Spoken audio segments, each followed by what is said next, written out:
கொலோசியரில் பாருங்கள், 2ஆம் அதிகாரம் 16ஆம் வசனத்தை வாசியுங்கள். 15வது வசனம் 2:15. துரைத்தனங்களையும் சாத்தானுடைய அதிகாரம், அவன் சொன்ன இந்த உலகத்தின் மகிமை உனக்கு தாரேன், இந்த ஆளுகை, இந்த துரைத்தனங்களை அதிகாரங்களையும் உரிந்து கொண்டு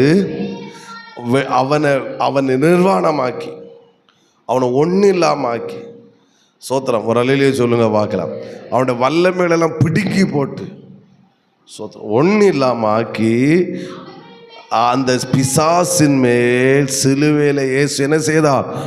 ஐயோ, எல்லாரும் சத்தமாக சொல்லணுமே, சிலுவையிலே அப்படி போல்டாக சொல்லாண்டாமா. அப்போ அவனை வெளியிறங்க கோலமாக்கினார், அவனை நிர்வாணமாக்கினார், சோத்திரம், சாத்தான ஒன்றும் இல்லாமல் ஆக்கினார். இது எதை செய்து முடித்தான? சிலுவையிலே. சோத்திரம்.